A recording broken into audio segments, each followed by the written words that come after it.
My name is Johanna Wagstaffe. I'm a meteorologist and an earth scientist. Every day, I see the effects of climate change through my work, a relentless cycle of extreme weather, terrifying storms, deadly heat domes, wildfires, droughts. But I remain in awe of the natural world and how it finds ways to adapt. And that's what we explore on Planet Wonder.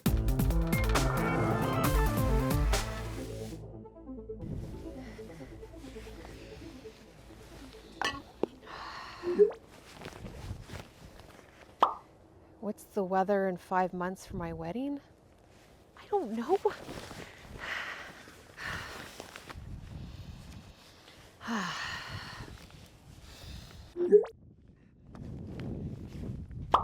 You said it wasn't gonna rain. Actually, I did. Now you might think I smirk at our use of weather apps, but I actually love them. I think it deepens our relationship with weather. I just know it's not my forecast, and I worry about our reliance on them during extreme weather. So that got me wondering, how reliable is the weather on your phone?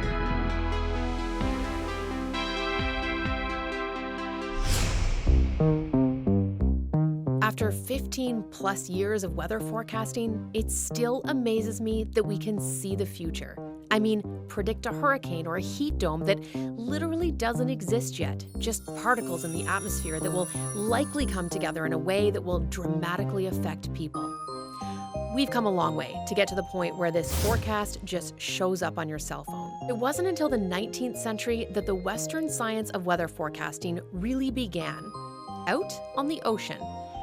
The electric telegraph meant weather reports could be transmitted from sea to a nearby port faster than the clouds could travel. Game changer. But these early forecasters were really just following the movement of storms without understanding the science behind it. It was Norwegian meteorologists in the early 20th century who worked out the mathematical equations which govern the physics of the atmosphere, the same equations we use today. Thank you, Norwegians. Talk. Forecasts have become more accurate as we've obtained more data, especially from satellites, and developed super fast computers. There's something else that makes meteorology such a unique science: global cooperation. National agencies create their own forecasts, but knowing what the atmosphere is doing in one country helps the forecasts in another. That collaboration is more important than ever. Climate change is not only increasing extreme weather, it's impacting poor countries the most, i.e. the ones that don't have those supercomputers. So what does this all mean for the weather on your phone? To get some perspective, I met up with Chris Doyle, who's done pretty much every kind of forecasting you can imagine, including being chief meteorologist for the 2010 Olympics. Chris, it's so nice to finally meet you. I've been following you for years, and I seem to learn something new about meteorology every day from you, so nice to see you in person. Oh, it's lovely to see you, Joanna. And this is a spot that you come out to quite often. Why do you love it out here? I just think it's sort of a part of nature, very close to the city. And you're sort of in the weather too, which You is... totally are. You can see the sky better here than anywhere else. I wanted to start with a question that I get all the time. I'm sure you do too.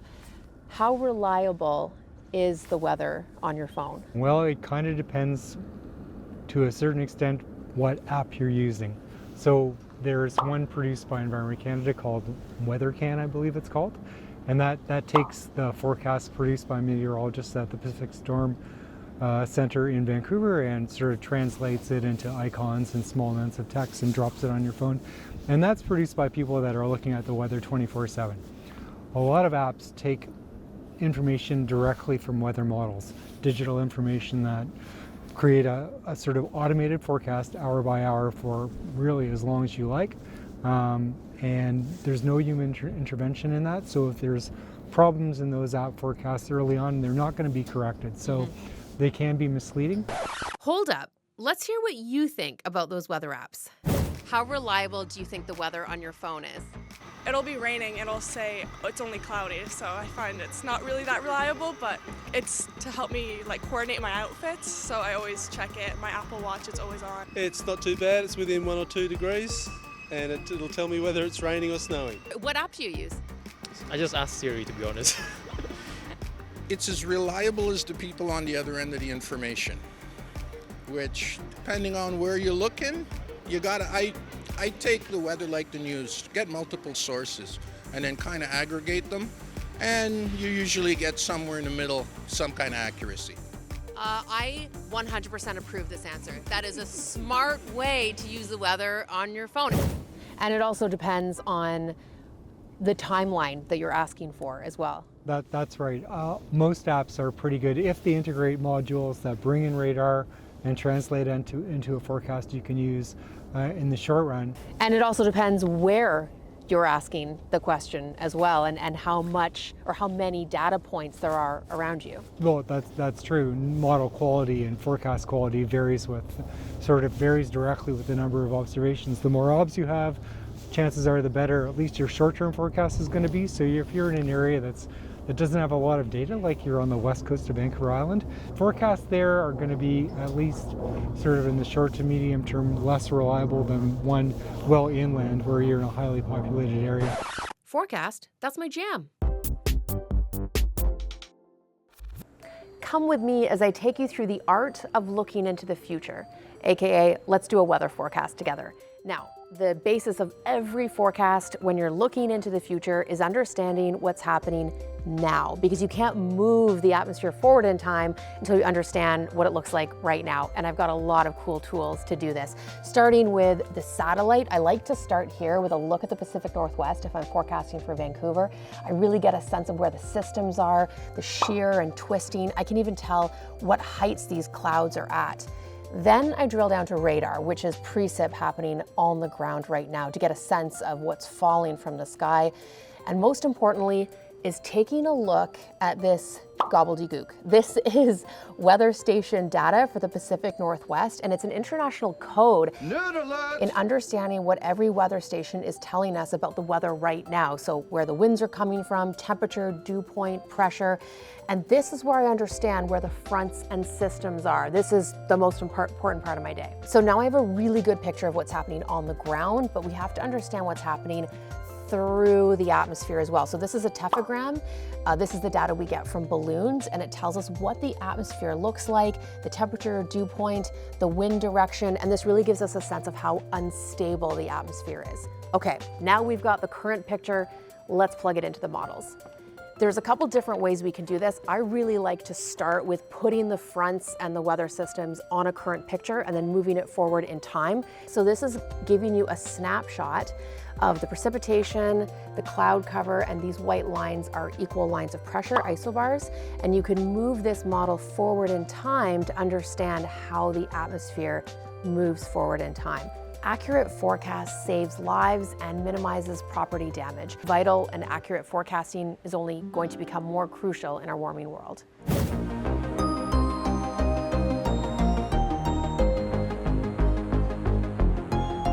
So Chris, how has forecasting changed over the years? It's changed enormously over the years. I mean, with the advent of sort of digital technology, computers, weather really started to revolutionize in the 60s and 70s. So that's when numerical weather prediction models, computer models of the atmosphere could be feasibly developed. People thought of them before. They thought, we can sort of solve this weather problem if we solve enough equations in a fast enough period of time. But the first time they tried it, it took 2 days to produce a 15-minute forecast. So we've always known the equations of the atmosphere, we just couldn't compute them fast enough. That's right, and that's where computers revolutionized everything. Once you had a machine that could do all those calculations for you, you could produce a forecast in a timely way. In other words, it wouldn't take you 2 days to do a forecast for 15 minutes that happened 2 days ago. You could actually project weather out into the future. Wait, I want to know more. Let's go down the rabbit hole. Before we go further into modern forecasting, let's go back. I've always wanted to try this. Shout out to CBC's OG, Percy Saltzman. And that area of action is even greater than this and more violent. You have a very tightly wound up storm that covers all of Western Canada. Here we go. We've got these northerly winds coming in, these southerly winds coming in from the south, and southeasterly winds over here. This area of action is greater than this one and more violent too. We've got this tightly wound storm that encompasses all of Western Canada, as you can see here. Okay, that was pretty fun. Through my experience, our forecasts are getting better and better. Computer models view the atmosphere as a three-dimensional series of cubes from the ground up and through the depth of the atmosphere up to about 60 kilometers. And they resolve that whole volume of space into these grid points. And the more grid points you have, the more you can simulate how the winds move and the weather is created. But the more grid points you have, the more calculations you need to do, and the faster you need to do them.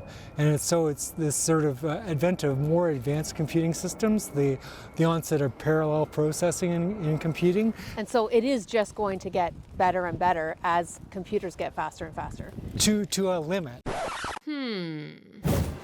One of those limits is data. The more data we put into those computers, the better. And one way to get that data is weather balloons. CBC meteorologist Ashley Brauweiler interviewed Carla Hartley. Carla, show us your laboratory. We are going to use hydrogen. We have a hydrogen generator on site, so we use hydrogen to fill up the balloon. How much actually depends on the weather conditions. If there's precipitation outside, then you might want to put a little bit more in, just because we're aiming for a certain ascent rate.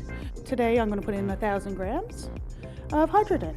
When we blow it up, it will be about, say, a meter and a half, or up to 2 meters big. So this right here is the radiosonde. So this is what is attached to the balloon. This has sensors in it for temperature and humidity, and this will give us real-time data. Everything, as this is going up, it will send back all the information to our grounding station inside, and this is how we get all the information from all the parameters as it's going up through the upper atmosphere.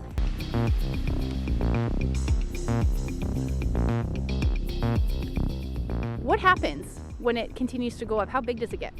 So as the balloon goes up, it continuously gets bigger up until almost 7 meters or more, where then it will pop, which is 7 meters, almost as big as a van. And then once it pops, it will descend back down. The temperature, the pressure, and the humidity is all coming in here now. So now we can sit here and watch until the balloon pops.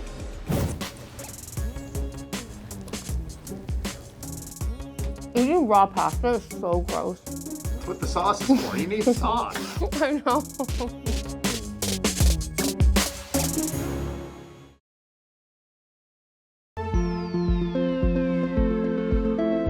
So how much does the intrinsically chaotic nature of weather play into the forecast? I mean, I know you love this stuff. I do, because it's always so.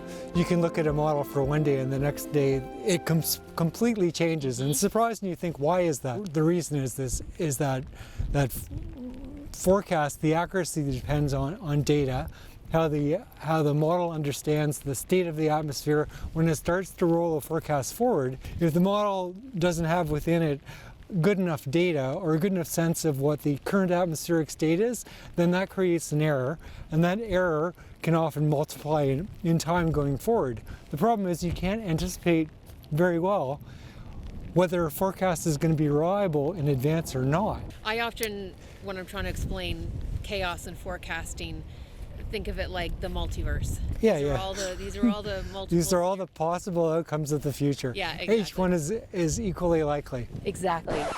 Wait. Now comes the part of the show where I teach you my world-famous Hungarian spaghetti recipe. Just kidding. We're gonna talk about spaghetti plots. You've probably seen spaghetti plots in hurricane forecasting, where a rainbow-colored array of lines show you the potential track of a hurricane. But what is it actually? So I'm gonna demonstrate with this spaghetti, actual spaghetti cooked by me. Each one of these lines represents a different output from a weather model, the track of the storm through time. So we're gonna pretend this is the starting place right here, and this is through time. Each model track varies slightly in its forecast direction.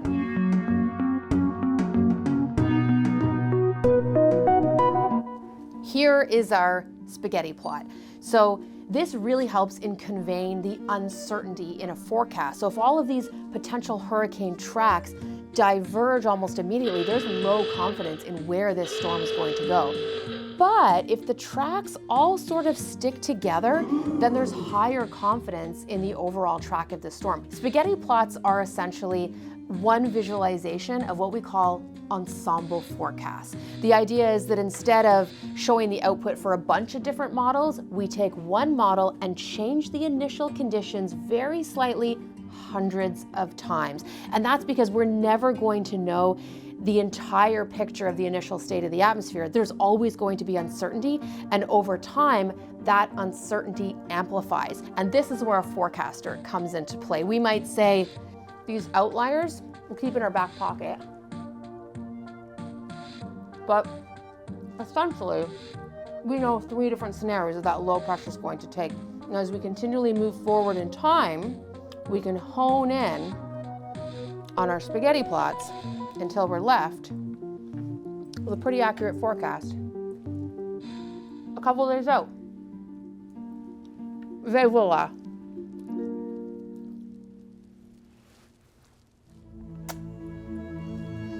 Loading begins June 1st, 1944. 3,000 ships are about to cross the English Channel, carrying 2,000 smaller landing craft. The accuracy of weather forecasts is crucial, especially when lives hang in the balance, as they did during World War II. In the spring of 1944, as the Allies prepared for the invasion of Europe, a key component of the decision-making process was the weather, and more importantly, the accuracy of the forecasting of the weather. The invasion was to involve airborne troops landing by parachute or glider at night, bomber aircraft needing visual views of the ground for pinpoint bombing of key targets, and ships to transport troops across the sea and land them on beaches, and the timing of tides to address the beach defenses. All of these components were dependent on the weather and the go, no-go decision of the weather forecasts. Weather data collection was in its infancy. No satellites, no ocean buoys, no specialized aircraft, and no computers, as we know them today anyway. They had some ship observations and some land-based observers and historical charts. What they definitely didn't have was agreement. 2 camps of meteorologists. The first saying, use historical patterns and weather cycles to support current station reporting, and go ahead with the invasion June 5th, 1944 as planned. The second arguing it was better to delay, to wait until June 6th, when a better window of weather opportunity would open up. The generals listened to the second group, and the Normandy landing was delayed until June 6, 1944, when a small high-pressure system opened up after a storm. This event is now known as the most significant weather forecast in history. Years later, during a ride to the Capitol for his inauguration, President-elect John F. Kennedy asked President Eisenhower why the Normandy invasion had succeeded. Eisenhower's fitting response, because we had better meteorologists than the Germans.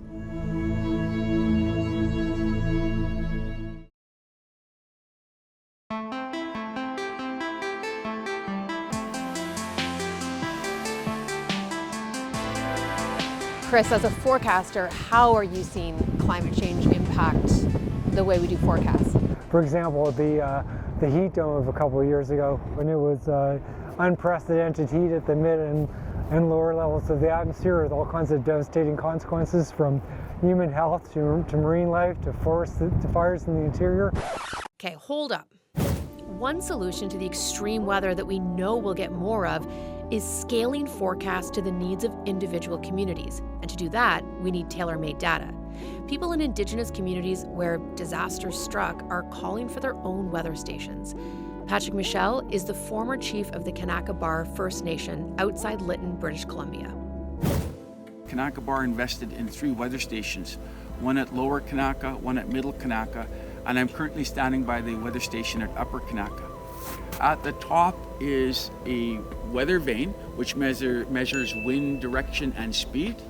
In the middle is a thermometer that measures, of course, daily temperature. And behind me is a tub that measures precipitation. Since they've been erected, we're recording 24/7, 365 wind, temperature, and rain. This weather also allows us to prepare our climate change preparation plans for water security, food security, and homes. Because in order to be resilient, which we define as the ability to shelter in place during an extreme weather event, you need to have site-specific data. On average, in the summertime, Kanaka Bar is 5 degrees cooler than Lytton, and in the wintertime, Kanaka Bar is 5 degrees warmer than Lytton. Oh my God, look at that. When Lytton hit the national weather temperature of 49.6 back in June of 2021, Kanaka Bar's weather stations were recording temperatures in excess of 53 degrees Celsius. So we encourage communities, Indigenous or municipal, to invest in their other weather stations, because with your site-specific data, you can prepare your community for the extreme weather events and other catastrophes that they trigger. Chris, I'll never forget going back to the heat dome when we first saw indications of it in the long-range models. It's something that looked like an outlier because it was so unprecedented, but those are the events, those unprecedented potentials that we might have to start paying attention to. Yeah, you bet. Like meteorologists, a lot of them couldn't really wrap their heads around just how anomalous that ridge was going to be, and it wasn't until it got a few days out and every model that we used was telling us this is going to be an unprecedented event that finally they got to the point where they could start forecasting surface temperatures close to what they ultimately got to. So in the future, we'll have to keep an eye out for those events that we might have dismissed in the past. That's right, as unrealistic. Oh, that's too cold, or that's too hot, or that's too wet, or that's too windy. Well, we have to be ready. It's now part of our world. The need to be awake to the extreme variability of weather inspires art. Art that is useful for science. Let's go to Fogo Island, Newfoundland. That's where artist Liam Gillick has built his installation entitled A Variability Quantifier, aka the Fogo Island Red Weather Station. Gillick's artwork, in the form of a typical fishing stage structure, doubles as an operational weather station, gathering local weather data, all the while open to the public to visit. In this time in history, we need more data gathering. There's not as much as you would think out there, and I kind of used my art project to try and contribute to the science of this, right? Not make a picture of it or make a metaphor about it, but actually, offer another way of contributing to knowledge. The island hasn't really had an official weather station for a long time. There were some private ones, which were, but they weren't really feeding into the system. The data we're gathering is checking like wind speed, rainfall, and temperature, and these all vary. So it's quantifying the variables. You're kind of like sharing an idea, and people would sort of pitch in with something and show you and educate you. So as an artist, you end up leaving kind of smarter and more humble than when you arrived. And that doesn't happen every day. If I can do a little bit and people on the island can do a little bit to contribute to that global data, then I think that's something important. Chris, how do you see the future of forecasting playing out? Well, I think with improved technology, more processing, bigger and better models, more and more of forecasting is going to become the realm of the machine. The sort of days of the hand analyzing meteorologist flicking through the cloud pictures and checking the radar every 2 minutes may be more of a thing of the past, because automation and AI together, like numerical weather prediction plus artificial intelligence, will kind of blend in the future to produce a system that's continuously being updated at a pace that a human couldn't replicate. But people will become part of the process in terms of relating that information produced by AI and computer systems to users. Yeah, I was going to say, now make the case for our jobs. That's right. I think there's always going to be a job for a specialist who understands how the prediction system works, but can convey the insights of the prediction system to people and users in a way that they can make use of and understand. So down the road, the weather app might, even be more reliable than it is today. Maybe. It always depends on where you're getting your information from. Some apps are probably always going to be better than others.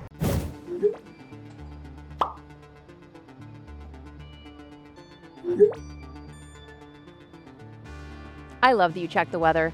And the more we engage with the weather around us and the science behind it, the better, especially in a warming and chaotic world. Those outlier events are possible. To quote author Catherine McKenzie, you may think what you've done is the flap of a butterfly wing, when really, it's a thunderclap. Wesley, what's the weather today? Really hot. Cloudy? Cloudy. And it's fresh. And it's fresh. The kind of cloud that's on the ground. Fog.